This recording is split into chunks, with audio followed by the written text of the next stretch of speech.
quit my job. After 18 years on a managerial position in corporate world, I decided I'm done with long meetings, business dinners, missed flights somewhere where I'm not even close to home. And I just said, I had it enough.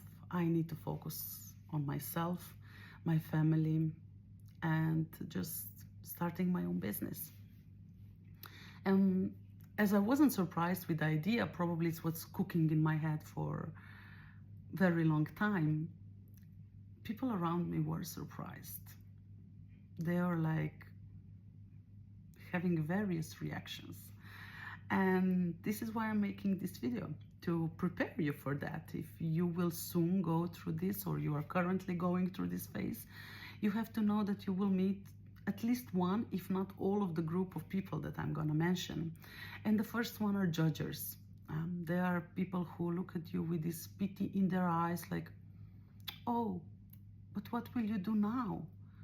Well, now I will start my own business. And they don't believe you will do anything. They just pity you. And one question that I needed a long time to process was, but you will just leave your team? What will happen to your team? And as someone who is caring a lot for others, and it's a giver, that was the hardest thing for me to process. What will happen with my team? Well, they'll be fine. I know now that they will be better than ever. And if you do it right as a manager, you don't have to fear what will happen with your team. They will still work, and they'll be just fine. And then you have people who are close to you, that are probably your friends and family, parents mostly, where I received a question, oh, but what if you get sick? And they're really concerned for you. That's pure love. So I didn't just reply, well, I'll go to the doctor. But I did reply that I know a lot about legislation in this part, that I know about the contributions and health insurance, and that I will take care of that. Don't worry, if I get sick, I will be fine, as until now. So that kept my family calm, you know. Then I have people who doubted me. They're like, what if you fail? For those, I was ready, because that was one question I was expecting. That's one question that I had in my mind every time I thought of quitting the job and starting my own business. But what if I fail? And I don't want to say how happy I am that this is all gone. Like, I have zero doubt that I will succeed in anything I put my mind to. Because if corporations were paying me to do that for them, to grow and succeed for them, and to lead their businesses, why in the world I wouldn't succeed on my own? So can someone please explain to me, how come you're successful in what you do in your 9-to-5 jobs, but you still doubt that you will succeed in your own business? Please, I need to hear that. And the other day on TikTok, I heard a guy who said, it's the rudest question of them all. Because if you ask someone, what if you fail? And the guy really passionately said, I'll just get a job. I'll get another job.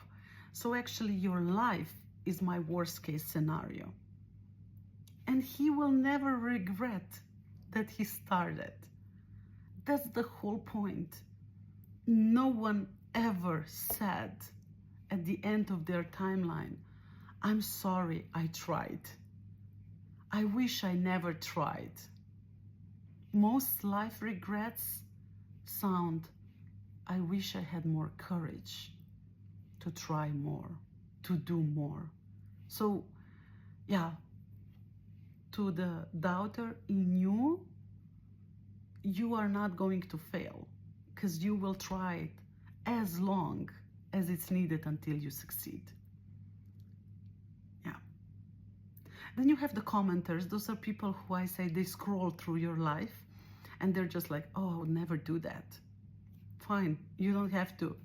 You're not contributing to anything on my way, not even with a question that requires self-reflection. Like, if you doubt about my health or my team, at least you are contributing somehow to who I am today and how I will think and react.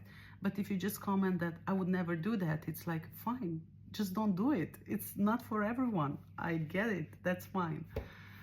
And then there's the last group of people who get the sparks in their eyes after you tell them. And they are like, wow, I wish I had the courage to do that. And I call them winners because they will be ready. I was there for many years. When someone told me that they're starting their own business, I was like, I'll do that one day. I'm gonna get there. I'm not there yet. I have a loan and I'm in debt, but I'm gonna get there someday. I know I will. And you will get there. And it's okay if you're not ready today. Just keep listening to people who will encourage you. You need your time to let go of the doubter in yourself. What if I fail? What if I don't succeed? What if a recession hits? What if inflation gets too high? What if purchasing power of people changes? What if no one needs a mentor or a coach? What if they do need you? What if they do need you and you're not there on the market to make yourself available? So if I told you all about people who will ask you different questions, I will talk about this one group that doesn't exist, not in your life. No one will ask you, how are you doing? How can I support your business? Maybe I have contacts that I can give you, that I can connect you with people who will help you grow your business. People will not ask you that. People in your circle did not come to save you. You know who will be your first buyer? A stranger from the internet. My first attendee on my course, Step Into Your Power, was a lady who saw a video just like this one on social media. She was not my friend. She was not my family. She was a stranger who said, I need you in my life. I need your energy. I need your wisdom to make the move that I need to make. So don't ask and benchmark with your friends and family who would buy your product. They wouldn't. My husband started his own business like 4 years ago.